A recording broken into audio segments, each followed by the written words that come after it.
Welcome to the Clemson Dubcast. Happy Friday, February 7th to everyone out there. Spring practice begins in less than 3 weeks. Late February. I'm not ready yet. Too soon. Actually, probably a good thing it comes that soon because it gives us something to write about. Speaking of things to write about, Paul Strelo has a story up about an interesting sort of philosophical take that Dabo Swinney has on official visits. The less is more approach. Really interesting stuff there that Dabo elaborated on earlier this week. And Paul riffs on it, given his take at TigerIllustrated.com. The title sponsor of the podcast since the very day we began, Parham Smith and Archingham Law Firm in downtown Greenville. I've known Blake Smith for a long time. I guess about 10 or 12 years ago, he helped me with the situation involving some possible medical malpractice, gave me some great advice, and it wasn't just preferential treatment. That's how he and his staff, which includes Brooke Archinhold, handle every case. They are founded on a dedication to helping injured individuals throughout South Carolina. Free consultations. Phone number 864-990-4581 or online at parhamlaw.com, Parham law.com. Our newest podcast sponsor, been with us for a few months now, Blackacre Law Firm, sister law firm of Parham Smith and Archinhold in Greenville. Stuart James is a 1998 Clemson grad, big Clemson fan, just like the Parham Smith and Archinhold family. Blackacre gives you the representation you can depend on when you're on the home stretch, closing on your house, all those documents you're signing, all those technical aspects of it. The last thing you want is for something to go wrong at that point. Blackacre also provides services for wills, powers of attorney, durable, and healthcare. Don't put yourself and your family in a bad situation by not having these important documents. Call today for a consultation, 864-775-5400, or go to their website, blackacrelawfirm.com. That's BLACKACRE lawfirm.com. All right, on to our conversation with Manie Robinson, a good friend who recently made the decision to go from sports writing to teaching about sports writing and sports media as a college professor in the journalism school down in Columbia. Here we go.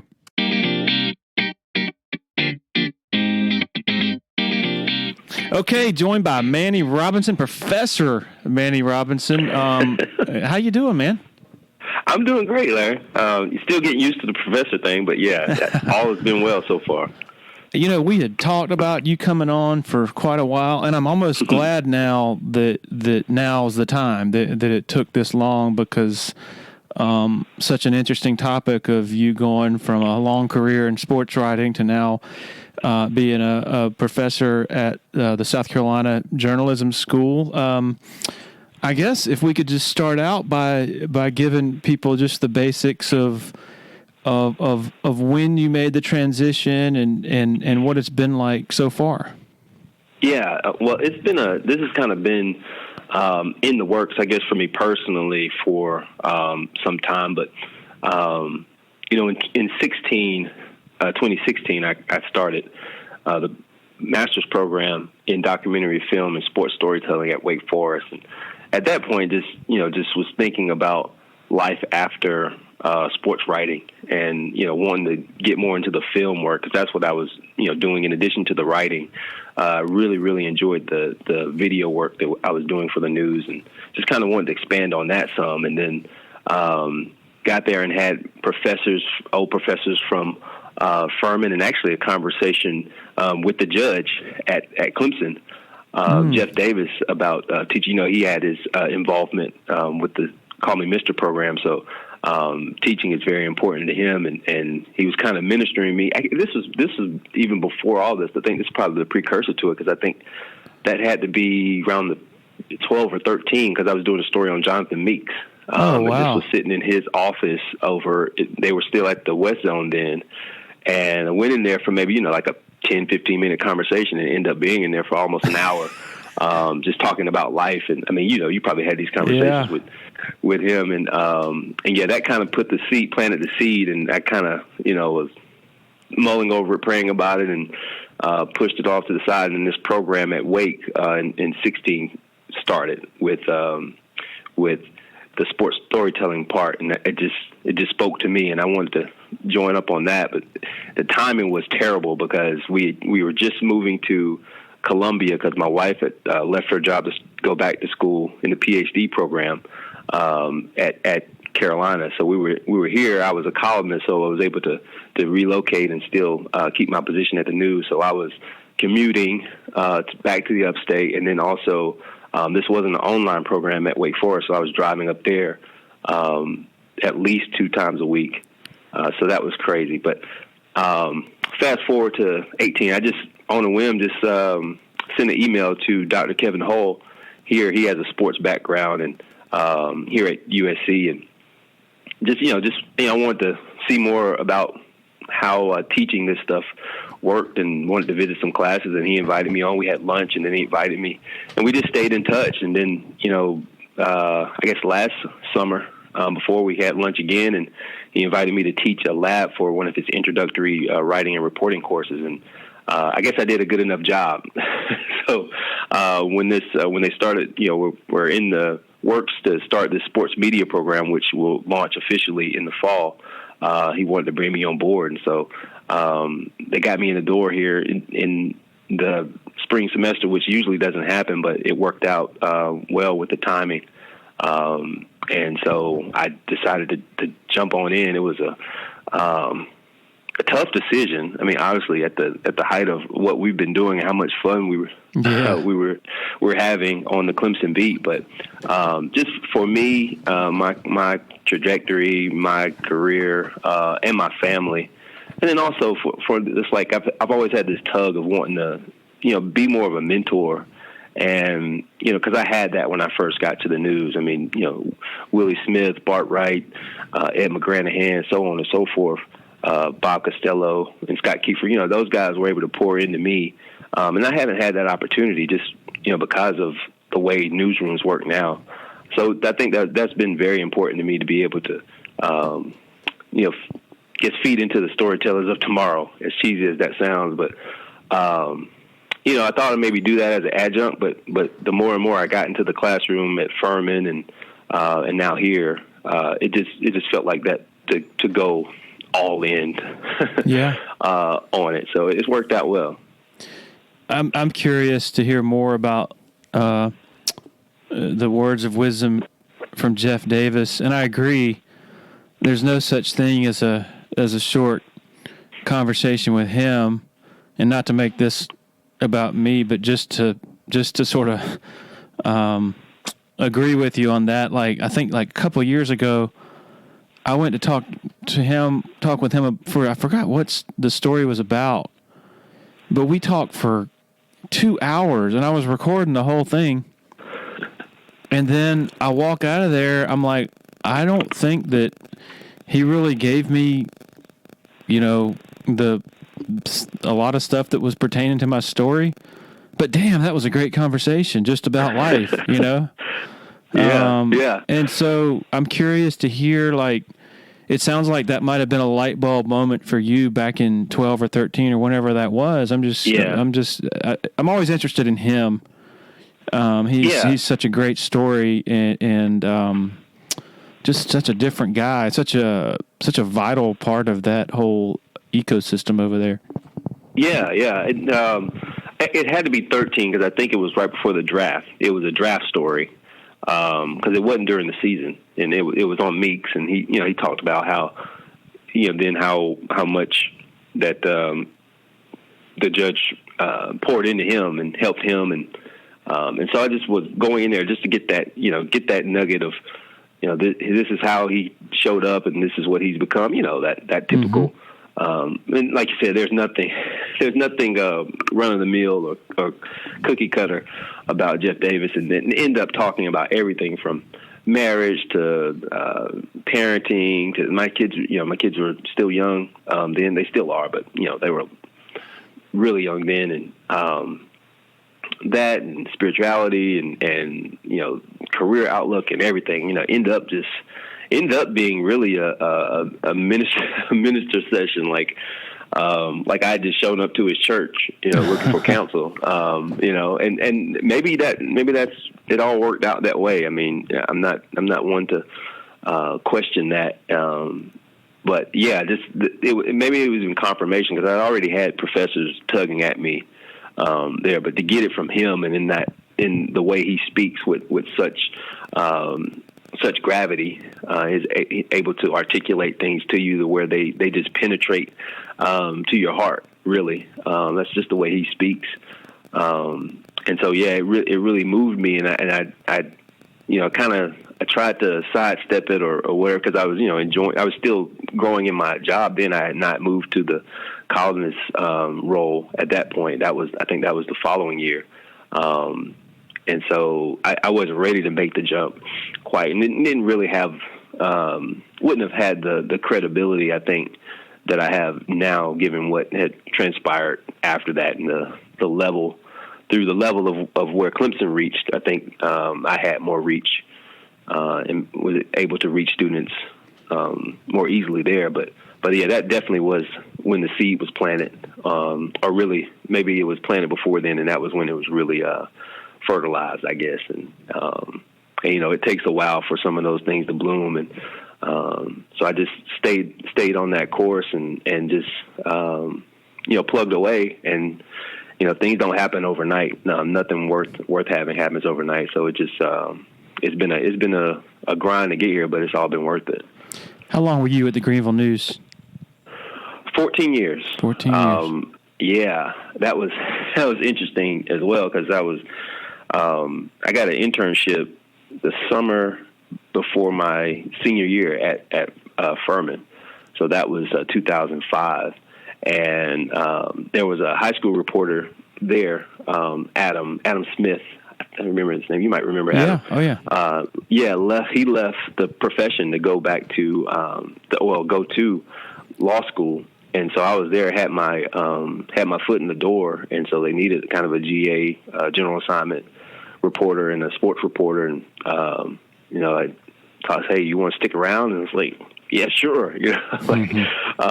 So my senior year at Furman, I actually worked full time at the News, doing high schools and everything, CISA soccer, a little bit of everything, and a little bit of small colleges, Wofford, Furman.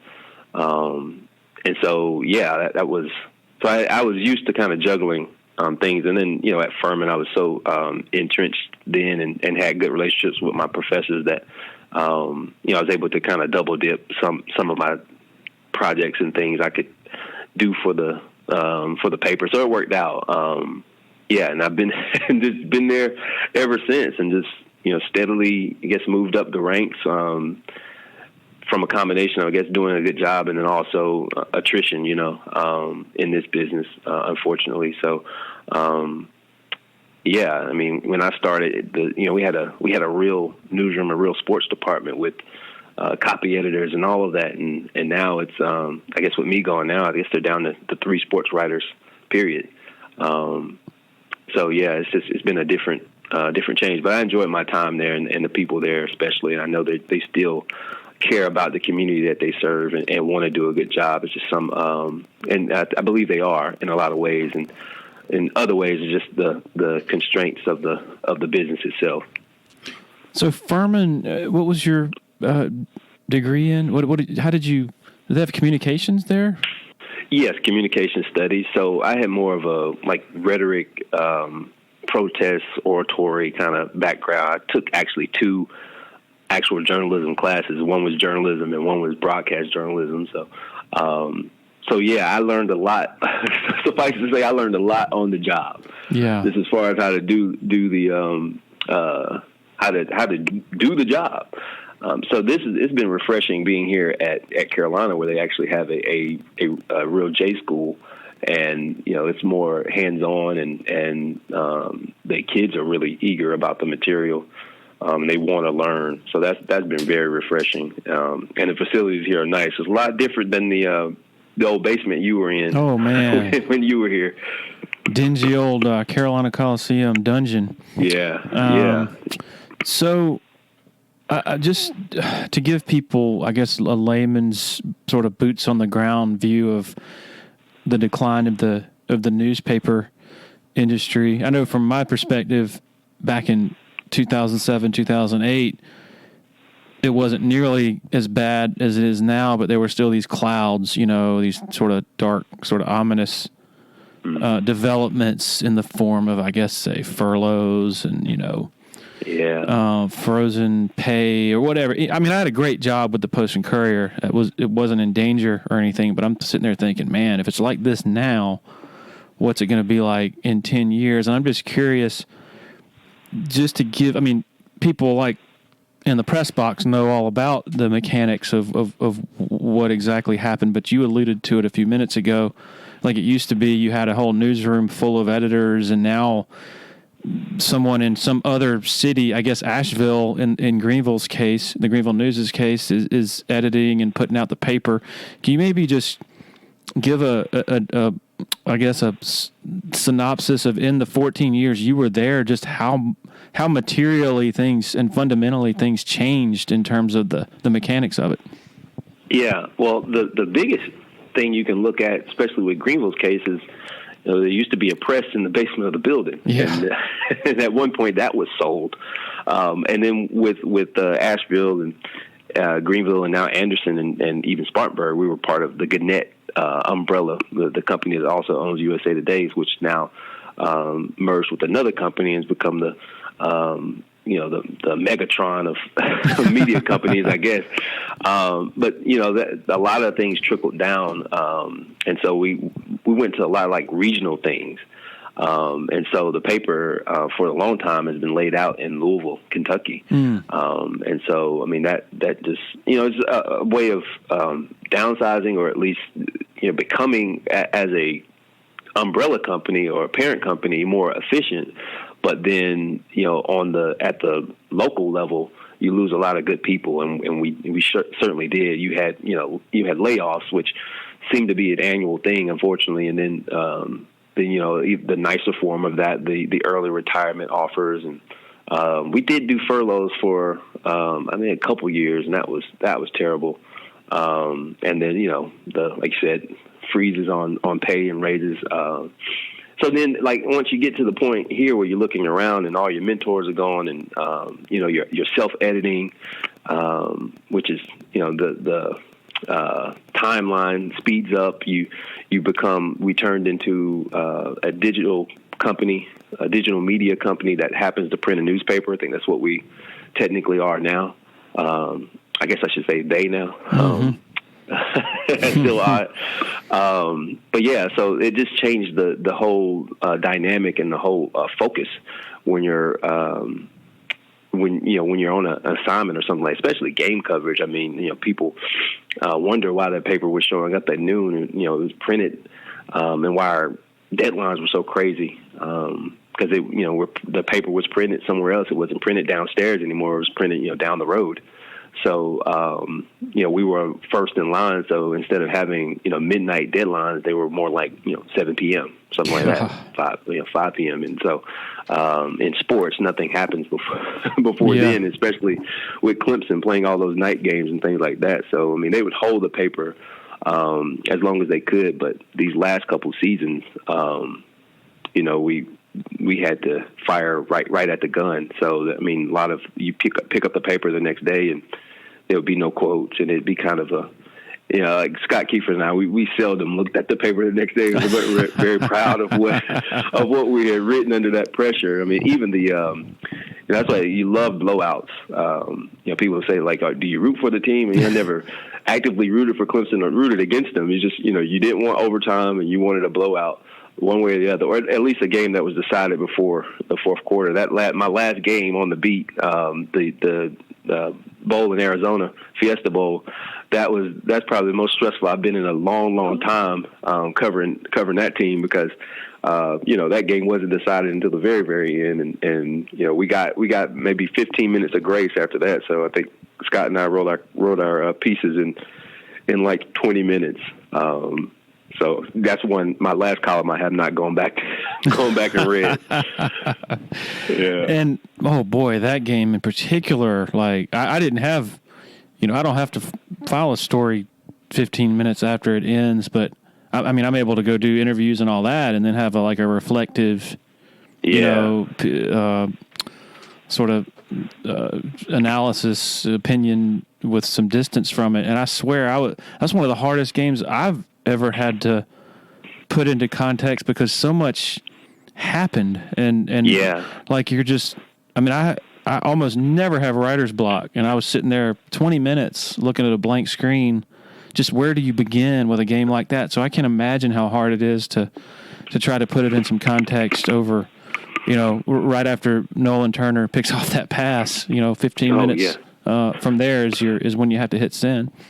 Yeah, thank God for that, because that was the hook of my story. I just because I had already, I think the previous year written a story on him, and kind of I could encapsulate that really quickly, and then just even not even going back to that and his father, but even in just the game itself, the kind of redemptive effort that was, given how he had played up to that point, and the between the message between Sweeney and him.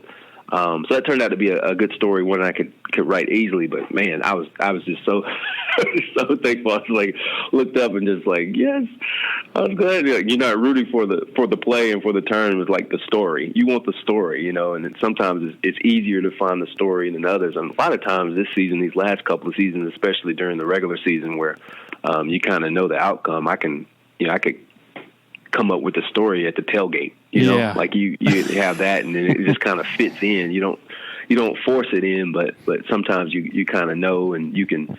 So much now you want to spin things forward, because when I started, you were doing more in game stories. You were doing more blow by blow, but now, I mean, everybody has access to the games. You know what happened, so you come for a little bit of analysis or a good story. And so, being a columnist, that was more.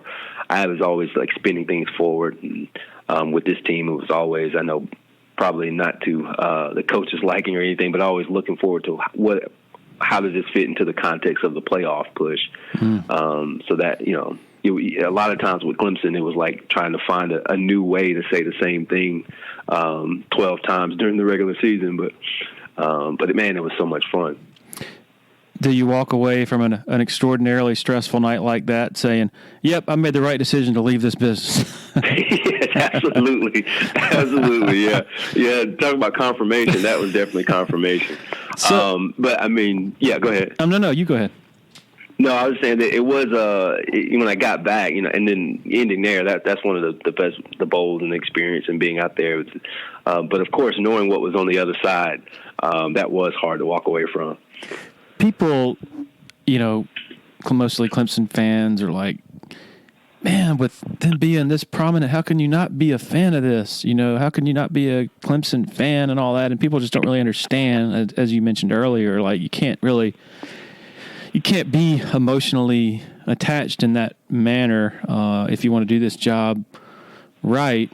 But I tell people, on the other hand, I'm not just a robot, right? Like this is a profoundly personal experience to be around something like this, not just a powerhouse dynastic sort of program, but one that is led with such extraordinary personality and the stories that come forth. Was that a big part of maybe the biggest resistance that you experienced? Like, man, I'm really going to walk away from this story? Yeah, absolutely. There's so many stories that I didn't get to tell. There's so many great stories coming. God, I wanted to do that. I wanted to do another Brian Preece story. And then just I want to talk to the pilots on the private plane and all kind of stuff that I left. That I even had in I'm writing down these ideas, by the way, as you. Yeah. But that the personality is what you miss and being there, and that's actually what I missed, even like when I moved to the columnist role, and because being in such a small newsroom, there's no one set role. We all were kind of utility guys, so it was columnist / enterprise reporting, which I was doing more deeper dives, investigative FOIA stuff, and all that kind of stuff. And once that became an emphasis of Gannett, I did that more than I wrote columns. And so I was over at Clemson less and less. And so I really missed that part, and just getting to know people and just being around. I know that was something that was the advice I got very early once I, start talking about being a beat writer. It's like, you got to be there, and there's no way that you can get around that. You can't fake that. And so I did miss that part, just being around that and that youth. But the one of the things that was so invigorating about covering college, I still have that here with the students. That almost innocence, but that exuberance about life, that carefree, they don't have the same problems that we have, as far as they don't have bills and PTA meetings and all that stuff. But they're not just that, but the fresh ideas that they come in with, that's always fun to be around. And I think if you pay attention to that as a writer, no matter how old you get, you can always find something refreshing, something new to write about. It never gets old. It never gets redundant. Where did newspapers go wrong, in your opinion? Quite simple. They gave the content away for free on the web. I think the view of the internet was just totally off, and just didn't have enough forethought there. I mean, not to say that they were not trying to disparage the people that are there. I mean, but they kind of played it like it was a fad or something, and not a serious revenue stream. And now you've just been playing catch up all this time, and now the relationship with the actual printed page is just so odd to me. The more and more we go into those meetings that we would have, those corporate meetings and things like that, it would sound like a relationship that both parties want to want to break it off, but no one wants to be the one to make the decision. So it seems like a dead or dying relationship. And I think about the people that have already in the upstate, at least, who were very great at their jobs, but lost their jobs when the paper moved and the printing moved. And so I'm very cautious about saying that it should just go away. And I think there are a lot of people who still appreciate having that printed page in their hand. Me being one of them, I still buy books. Mm-hmm. But yeah, at some point it's going to become all digital, and it's just a matter of how long that it's going to take to get to that point. And I don't look forward to that, but it feels more and more inevitable as days go by. Over the year we've been doing the Dubcast, we've developed a great relationship with the folks over at the Abernathy Boutique Hotel. In addition to being a great meeting spot for our interviews we conduct with local personalities, it's also a fantastic place to stay. The Abernathy is rolling out a loyalty savings program for 2019.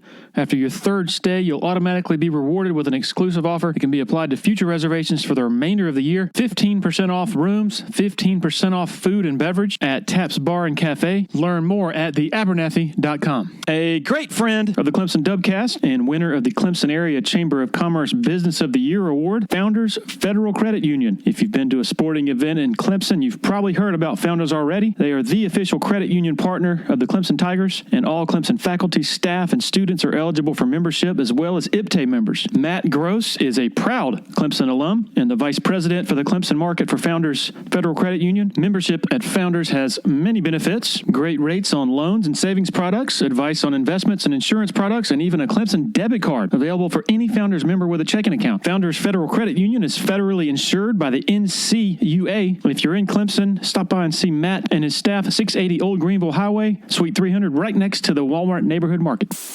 And books are actually doing a hell of a lot better than was predicted maybe 10 years ago. I mean, people were predicting their extinction, maybe 15 years ago. I don't know, as it all moved to digital. But people still buy books. And the contrast there with newspapers is books haven't been hollowed out over the years. You're still getting good content. It's such a vicious cycle. When, just sort of in layman's terms, as you mentioned, in the rush to put everything online for free, there was a misplaced assumption that the advertising dollars would carry over to the internet. The big department stores, the car dealerships, that was the lifeblood, and I guess still is, of a newspaper.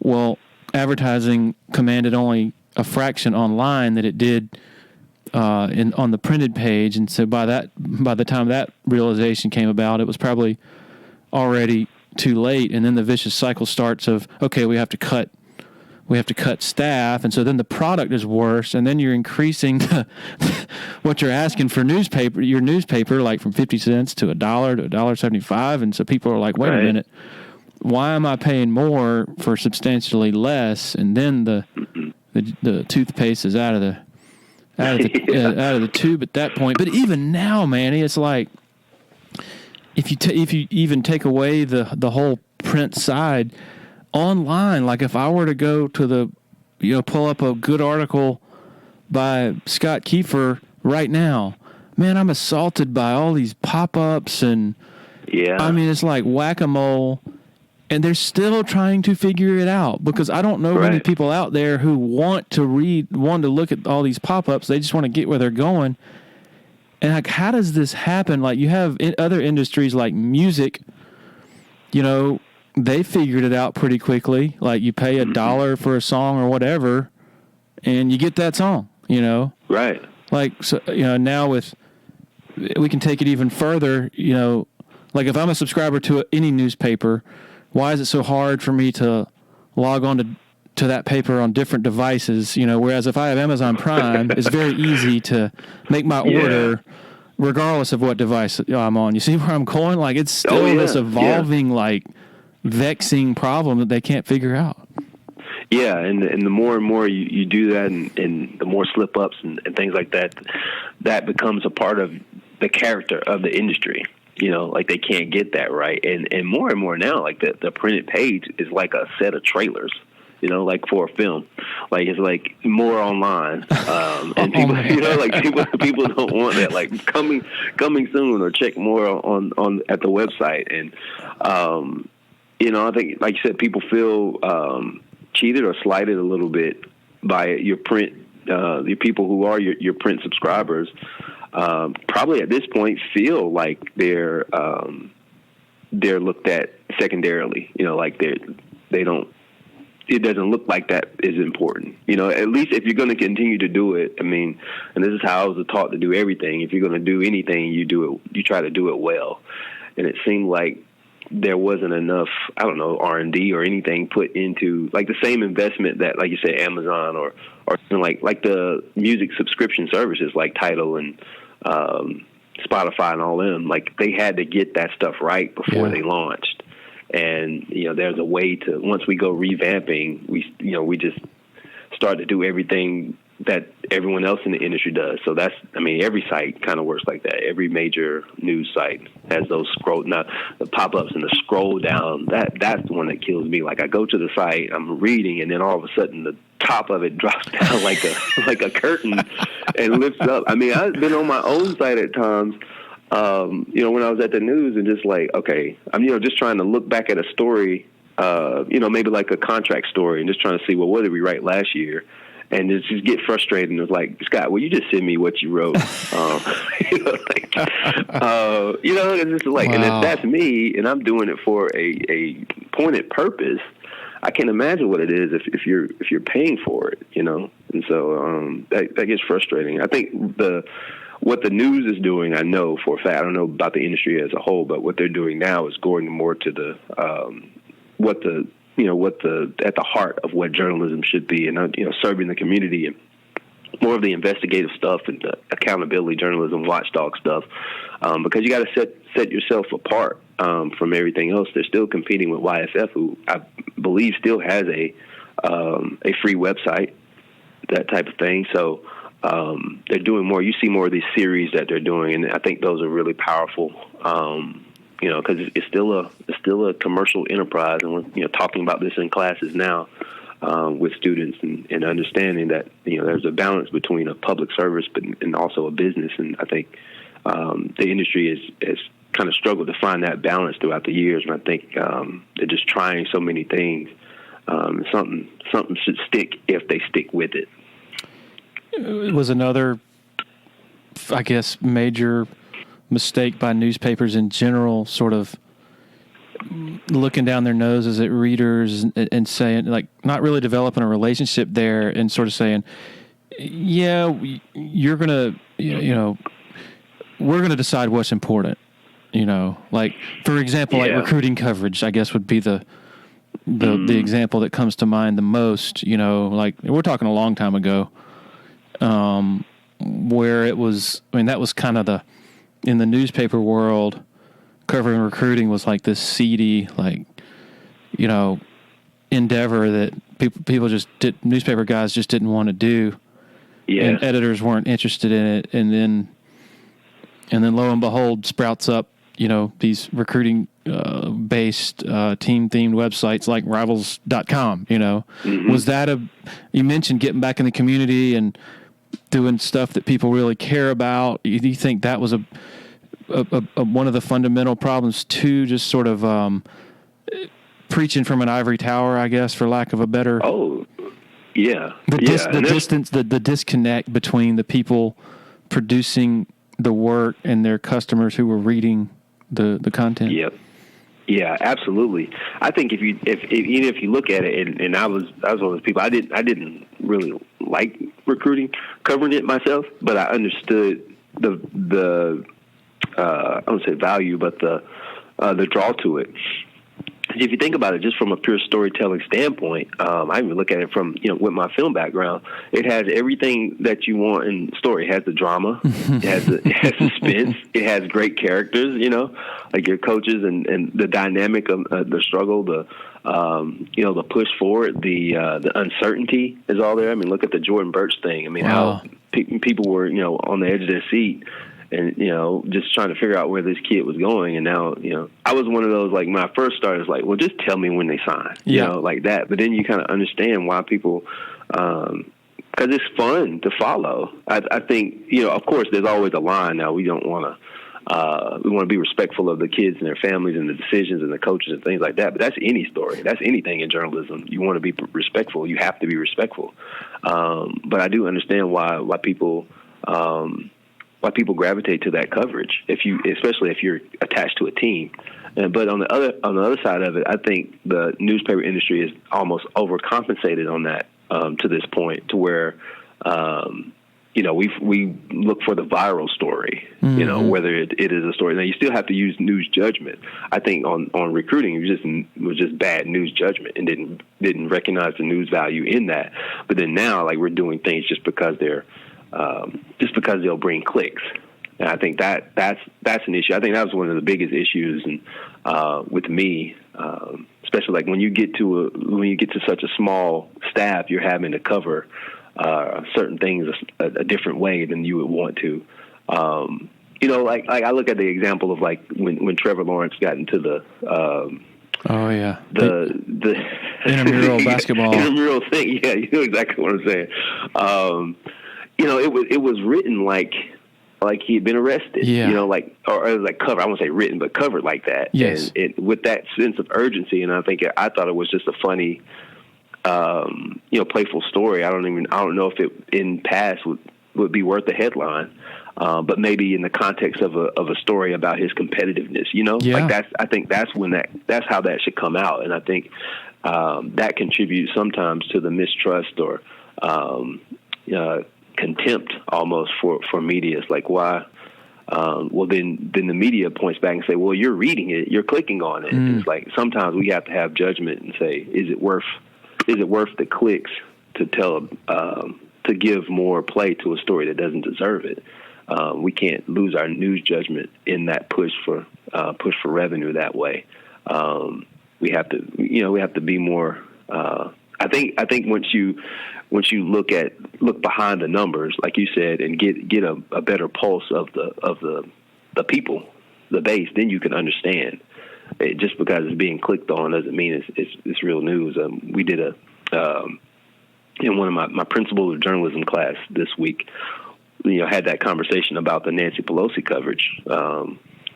Just calling it that, the Nancy Pelosi coverage. She ripped up a speech, and you thought it was this, great American scandal. The way it was covered, it was the eyepiece, the centerpiece on every major national news website that morning. or the following morning, and there is an impeachment trial going on. So that just, we talked about, is this news or is it just a meme? Is it something for social media? And we have to understand the difference. And there was times when people would say if it's worth a tweet, it's worth a story, and I don't think that's always true. Yeah, what bothers me, or what has bothered me, in addition to the Trevor Lawrence thing, I mean, he's being a college kid, doing what college kids do, very quick sort of loss of his cool. When coaches in press conference settings, the whole goes off on reporter thing is a big headline-y type trend nowadays. And so, I mean, you do have coaches who genuinely go off on rants, and we've seen that plenty with Dabo. But you also have cases of, a reporter asks a not very informed question, and you have like Nick Saban will simply forcefully respond or push back on a question or a premise and say, you know what, I don't agree with that. I don't know where you're coming from on that. What are you talking about? Yeah. And he's not screaming, he's not ranting, but that becomes a rant. Like it's classified as a rant because people are like, ooh, I want to click on that. And it's like, you know what? These coaches are allowed to stand up for themselves and against a premise that they don't agree with, right? Yeah, absolutely. Without it being blown up into some major or semi-major story. Yeah, I think that was what you said there is very, very true. That we have to be more precise with our words, especially in headlines. Like everything is not a rant. Every time Dabo raises his voice a little bit, it's not a rant, and it's always it's been. I can't remember the last rant he had. Maybe at the Clemsoning thing. Maybe does that qualify? But I mean, these last couple of ones where he's got a little agitated, they're not rants. He's just making a point. And we have to. I think that comes back to our professionalism and just our humanity, being fair to people. The story can never be bigger than the person. You got to be very, very cautious and respectful again about who how you're covering someone. And it's even on the Clemson beat now that it has swelled so hugely. It's hard to do that sometimes. Because once something takes off, you're playing catch up a lot, and even if you don't feel comfortable portraying something a certain way, and it's already out there, then you're following suit, and at some point we have to step back from that and remember that these are people, and I think more so too, it's just like everything is recorded for public consumption, and some things shouldn't be. Maybe these things shouldn't be videotaped. Wouldn't you love to just be sitting down with Dabo at a table somewhere in the office, 10 or 12 of us in there just talking to him, no cameras or anything like that. That would be a much, for me, a much better setting than him at the lectern talking live stream. I think he'd be able to be a lot more vulnerable, a lot more insightful. Without having to be, without being so cautious about how it was going to be portrayed or whether it was going to be looped on ESPN later that day. In terms of your moving on from the newspaper business, did the more controlled environments that exist now, more, I guess, controlling the message, more, I guess, sterile press conference type environments, fewer opportunities to actually sit down with a subject, not just Dabo, but maybe players and assistant coaches. Did that play a role in your career move? No, not so much. No, because I think that made me a better reporter. I think I've always been a better writer than a reporter. That's always been true, and the gap just closed a little bit as I got later in my career, but it's still a wide gap. I'm still a much better writer than a reporter, but I think it made me, you had to be more creative, even though like you just couldn't write because everybody else had that stuff. You couldn't just write the default thing. You know, you had to step away from injury reports and things like that, and you know, just pick up on the small things, and you go back and you talk to high school coaches and parents and you know, any other sources and find different things. So I think that did make me a better writer, to be more creative and just not rely on the givings of the beat, I guess. But yeah, and that's another thing too. You go back to, you understand it.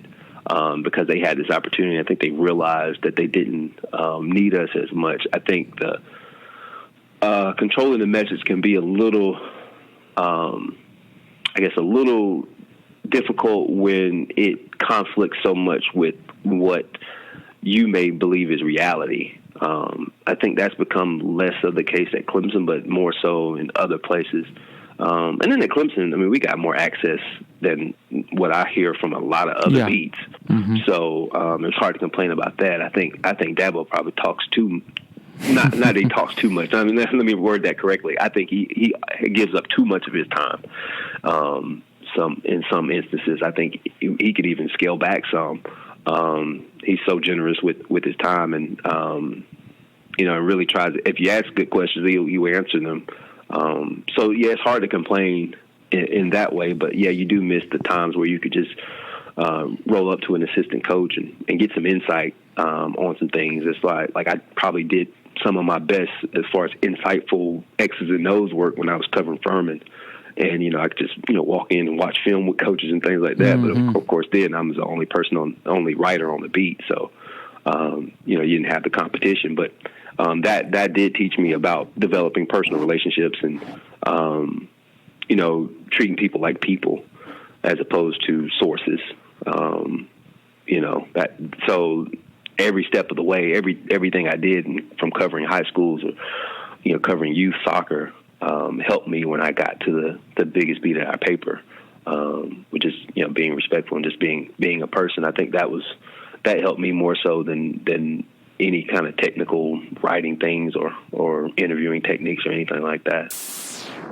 Quick word about Uptown Realty LLC, headed up by Patrick Enzer, former sports writer who decided to get into the real estate game. Uptown Realty, locally owned and operated out of Sumter, but they serve the Eastern Midlands and PD area with the buying and selling of homes, commercial properties, and land. They also offer affordable new housing in the mid-130,000s from a local custom builder. Patrick is the sole owner and broker in charge. Grew up in Anderson, going to Clemson games, been in Sumter for 15 years, loyal Tiger Illustrated subscriber, loyal Dubcast listener. Website is uptownrealtysc.com. If you run a business that conducts credit card transactions with customers, you got to learn about Tandem Payment. Credit card processing company has offices throughout the Southeast, but the one in Greenville in the upstate, headed up by a 2005 Clemson grad. Tandem's technology allows business owners to offset their credit card processing costs by applying a small customer service charge to each sale they make. Tandem has an A+ rating with the Better Business Bureau and was awarded the Better Business Integrity Award in 2013. Check them out at tandempayment.com.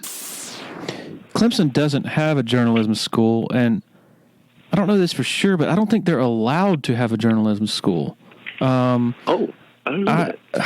I read it or was told that within this state, as it was initially drawn up, you're only allowed to have one journalism school in this, and I guess the theory or the idea was that they didn't want to be in competition with each other.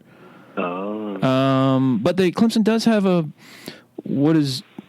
they're attempting to grow their communications field, I guess, or area of study. And so I'm just wondering, you know, when students come to me, you know, Clemson students, and they ask for advice, you know, how do I get into this business? I usually don't really know what to tell them, just because of the typical ladder that was present when I, 20 however many years ago, when I got into the business has just been turned upside down, whereas the entry-level jobs at the smaller papers that were around back then are not there anymore in a lot of cases. And so it sounds like your students are full of enthusiasm and ideas and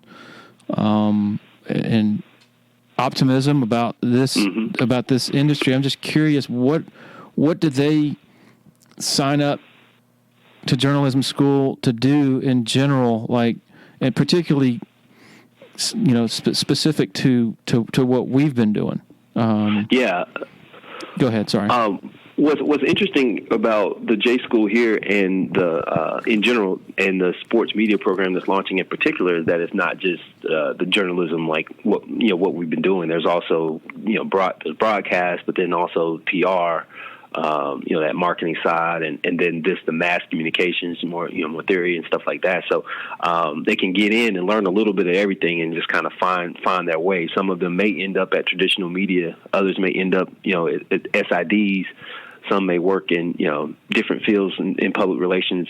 But I have a bunch of students with those backgrounds, those different backgrounds, like in my intro writing course now.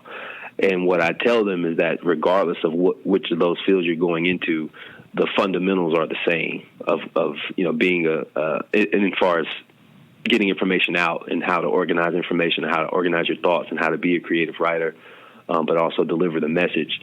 So I think that versatility is what's key right now, because who knows when these freshmen graduate? I mean, the industry could look totally different. I mean, think about how rapidly it changed.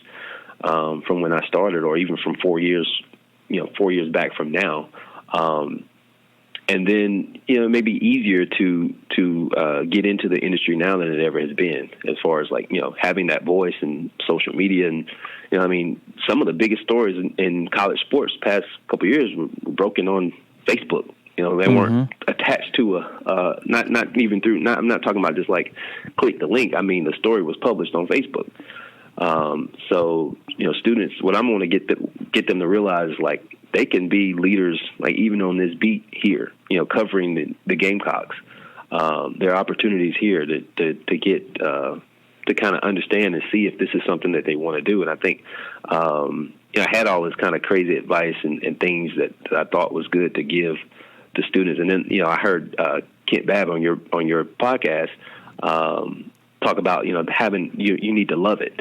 And be prepared for it not to love you back. I think that's the most important thing. I think you have to love this, because it gets to be a grind, and you don't get to start out doing what Kent Babb does, which is the dream for most of us storytellers. But you're going to have to come out and do youth soccer, or you don't have to do agate anymore, but you may have to do something that you don't want to do. And I think a lot of young people have the misconception that you have to love every aspect of your job. I don't think you love the job, but you love the vocation. I think there's a difference there. That there are things that I just completely hated about my job, but I love storytelling. I just love storytelling. And, and that allowed me, like, so you had to do what you needed to do so that you can do the parts that you wanted to do. And so there has to be that love there. And I think that's excellent advice. And I am definitely stealing that from him, probably playing your podcast for my students, at some point this semester. Yeah, those are some fascinating insights from him. Particularly, the thing that stood out to me the most was how he changes his personality from an introvert at home who doesn't really like to be bothered with stuff to this salesman. Not salesman. That's kind of, I don't want to diminish the art to what he does, but he has such a limited time to connect with people. Whereas, like, with you and I, like, covering a beat or a columnist or whatever, you have years to develop a relationship with Jeff Davis or something like that. Absolutely. Whereas Kent Babb has maybe like 10 minutes to connect with Deshaun Watson, who's not in a good mood, and who's, okay, I got this other reporter here, and he thought he would ask him about chess, and that's what that was the payoff. That's what opened up a great story. That human connection. That's what makes that so impressive. The time that he has to do that, and I think that, but that's important when you. I think it's refreshing. Maybe this is not a good thing. It shouldn't be so refreshing when you just talk to people about being a person. I've kind of said that a lot, but like that has gotten me more good material for stories where you go in thinking one thing and you come out with something totally different and something so much better. Is when you just connect with people and they feel like you care about them. You care about telling their story and not just coming in to tell a story or to get something out of them. Like they become a participant in the story and not a subject. I think that's important. It's harder to, like you said, it's harder to reach that level of intimacy on a beat like Clemson, especially now. I mean, I think I was able to do that earlier, and then sometimes it counts on the person you're interviewing too. I mean, you could do that with Taj a lot easier than you could with Deshaun. Right. You could get there, so you may not get there with Trevor Lawrence just because. But these guys, their time is so it's such a commodity now that so often they don't feel like people. But that's why I love about the film side. And now I miss writing, and I'll continue writing once I get settled in here. Probably I definitely want to write again. College football and things like that once the season comes back around. But I'm really eager to get started with my sports documentary career and get that rolling again. And because of the time that you have to put in, there's no shortcut to that. You have to be there. You have to be on the ground and filming and getting entrenched with the story and with the person, with the character. And there's so many ways it can go, and there's so many puzzle pieces you end up dumping out on the table, and you don't have the box to help you put it together. And that's the fun part. I just love that process. It sounds kind of Venables-like, but I love the process more than the product. Just getting in there and grinding and taking a story from start to finish, from the puzzle piece, and then getting that finished product later and just being proud of it, but then taking it apart and starting over. What's it like being a former sort of Clemson-centric? Maybe Clemson-centric is too strong because you were doing both. You were columnist. Yeah, a little bit. But you were around Clemson a lot. A lot, yeah. And you're going into, and presenting yourself in Columbia at South Carolina in front of all these, Gamecock folks. Have you got any looks of skepticism or playful jabs or anything like that? Oh yeah, some playful stuff. It was like, where's all your orange now? Like all that, like people get tickled out of it, and especially when they found out about the book and the film and all that stuff I've done. And I probably got more of like, well, you won't be going. You'll get your Christmases back now. Like even if I was vested with this team, I wouldn't be going. So like that. So it's been fun. It's been fun here. The people. I mean, that was one of the things. Like I came and I was teaching the lab, and I know that they were, grading me or whatever, checking me out, see if I could do the job. But I definitely was like, filling out the people, because what I learned at Wake, part of the Wake program too, was like positioning people to go into teaching. We had pedagogy classes and all of that, but how important it was to be in a department where you like the people and you enjoy the people. And so that's what made this comfortable for me to make this such a huge transition in my life, is that, I enjoy these people I'm working with and the students and things like that. And surprisingly, though, there are a lot of Clemson fans in my classes. Oh, really? I was just surprised by that. I mean, you got a lot of upstate kids, and because of that, because Clemson, a lot of them wanted to go to Clemson, but they knew they wanted to do journalism. So they're still Clemson fans, but they came here rather than go to Clemson and do the sports communication program. They come here, but they keep their orange stuff tucked away in the closet until game day. Yeah, because our first day of classes was the championship game day, and so we had fun with that. And it's like, that was my introduction to them and telling them, if I hadn't taken this job, I'd be in New Orleans right now. So you should feel great. I want to be here with you rather than there. You would have been sleeping in New Orleans after being at the Maple Leaf till 2:00 the night before. Absolutely. told myself that was because everybody was like, well, why don't you just stay and do that game? But practically it didn't work out. Like my son's birthday was on the 11th. Is on the 11th, and so I got to do that with him. And I was when you guys were probably at the media day. I was at a trampoline park with him, and later that evening, my wife asked him. He was walking up the stairs, and did you have a good birthday? And he was like, yeah, because everybody was here, because he's used to me being gone. So that was confirmation. But Monday came around, and I was like, I was thinking about the Maple Leaf, and New Orleans is my favorite.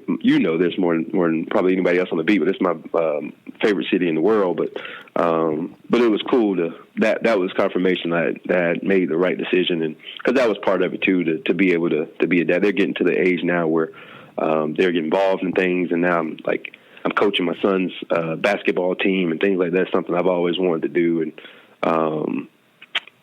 just things like that from a practical standpoint. That's not totally why I made the move, but that's certainly a benefit of it. And I think doing it there and saying win or lose, the Fiesta Bowl was the last one was just a revelation to them that I was serious about making the move and doing what I needed to do for every party involved and going all in on this. And certainly missed that trip, but I did enjoy watching that game with a drink in my hand as opposed to sitting at a keyboard. I will say that. That's the part a lot of fans don't get. Like oh, come to our tailgate, before the game, and come drink some beers with us. And I'm like, you do realize that I can't drink before the game, first of all, and second of all, you do realize, have you ever been at a party and you're sitting there drinking water and everybody else is having fun? It's not fun. It's not fun. Oh, yeah. It's different. Like, people don't realize it's work. And sometimes you have to remember, we get paid to go watch football. So I try not to complain as much as possible, especially given how much the ticket prices are and how much, some people would love to be there. But I think that was part of what I heard. Like, how can you walk away from that? It's like, it became less about what I was walking away from and what I was walking into, not just like the things that I don't have to do now, and which always is a little, kind of another little reminder of this is a good decision. Like this week, he's not having to chase around for signing day and things like that, and didn't have to be on Jordan Burch watching. I could just follow it on Twitter. I didn't have to write. I think one of the things that happened, like shortly after I made the transition, was the death of Sam Weish, and that was. I had known him and did stories on him and knew him. So it wasn't, I don't want to make I didn't know him very well, but I knew of him. And so my immediate thought was, I need to call Jim Rice, my editor, and do this. And I had the phone in my hand. I was like, oh wait, no, I don't. And I could just like process the news and just reflect on my time with him and the jokes and things like that and the good times, and I could just experience it. And the same thing with the game. Like I didn't have to, I could let my brain rest a little bit and just be in the moment as opposed to trying to capture the moment. And so I always enjoy. That's why I always enjoyed like writing features and things like that more so than the game coverage, because it was such a exhausting mental process. And I think people like you're just sitting there at the computer, sitting in the press box, and you're eating halftime hot dogs and things like that. It's like, nah, it's such an exhausting process mentally. Physical is definitely not what my parents did at a textile mill in Central South Carolina. But really, Central. But mentally, it's just. Oh yeah. I'm from Anderson. My parents worked in Central for a long time, Central Textiles, and that's work, you know, like, and I appreciate them doing that. I talk to my dad about this a lot now about, how much they pushed and worked those 12-hour shifts and things like that for, they didn't go to college, but they wanted to make sure all three of their children did, and then the other two that they raised that we consider our siblings, that they did as well. That, and without them and that sacrifice and working those hours, I wouldn't be able to work in sitting at a desk, or in a classroom. So yeah, that's the work ethic that I had. That's where that came from them, and that we all did that. It wasn't a choice. Let me also say that we were going to get our schoolwork done, but I don't get the Furman, I don't get to Wake Forest or to the Greenwood News without them working those long hours at Central Textiles and Spring Warmsetta and all that.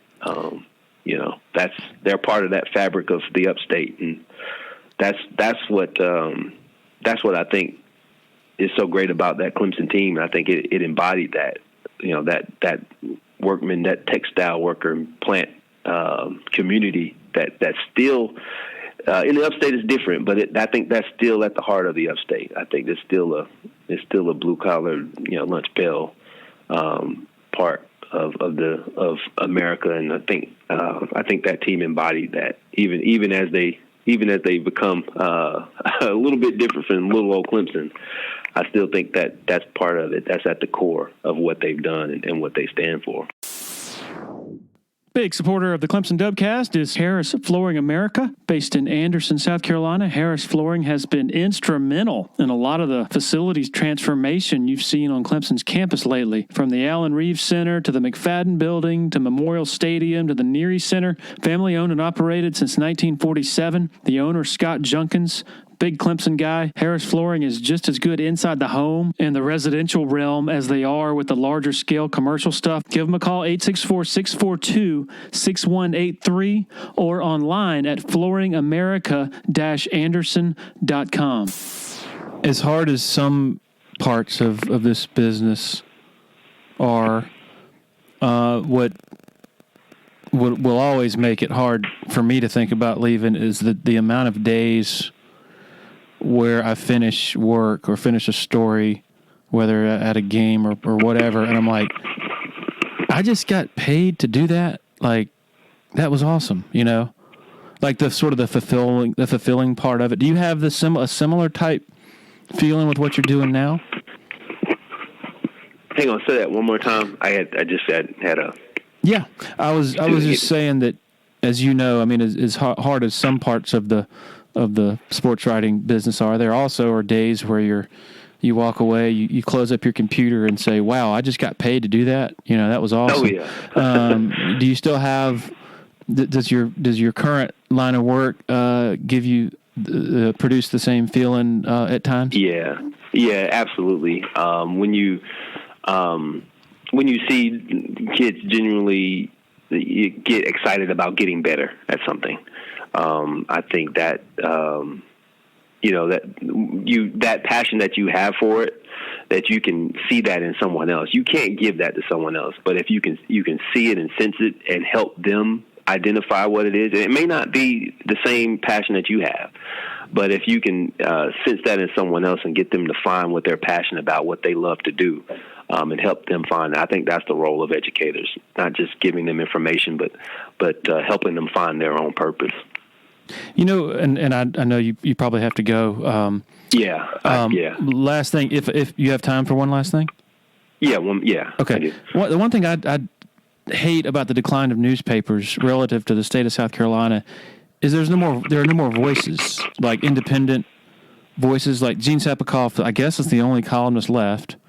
Whereas 20 years ago, there were 5, 6, 7. And so, like, if I give an opinion about Will Muschamp, it's, oh, that's a Clemson guy. Or if somebody from a South Carolina perspective gives an opinion on Dabo, it's, oh, well, that's just a Gamecock. You see what I'm saying? Like, it's just gotten so partisan. Is that a problem to you as well, you think? Yeah, I think so. I think there's a misconception about the role and just about the people behind those roles. I think But I think so much of our public discourse is that way now, and it's so troubling that you have to be combative.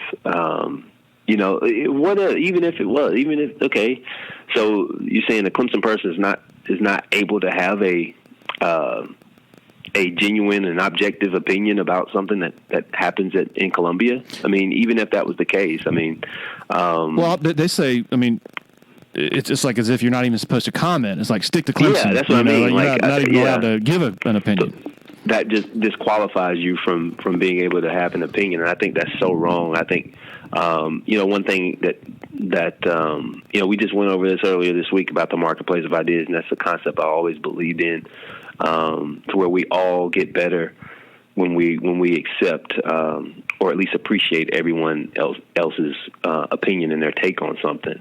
And the goal of it is not to reach a consensus, but you can leave with your own beliefs strengthened because you put it up against other beliefs, and you considered everyone else's stance, and that helps you either find a different one or strengthen your own. I think that's something we have to get back to, or if we ever had that. But I think that's a goal for our society, our discourse. We have to do that because we can't keep going in this direction because there's no middle ground. And the middle ground, that's where we get harmony. We're better as humans. To be honest with you. So true. Manie Robinson, you got work to do. I want to have you back on at some point. This has been great. Congratulations on your new endeavor, and happy for you and proud of you. Yeah, thank you, man. I'm going to miss y'all guys, but I'll be up there sometime soon, but it was an honor to be with you. Sounds great, bud. All right, that'll do it. Thanks to Manie Robinson for sharing his time with us right before a lab. Thanks to all of our sponsors for all their support, including title sponsor Parham Smith and Argentine Law Firm in downtown Greenville. Most of all, thanks to all of you for making this a part of your routine. Everyone have a great weekend, and as usual, we will be back next week. Cheers.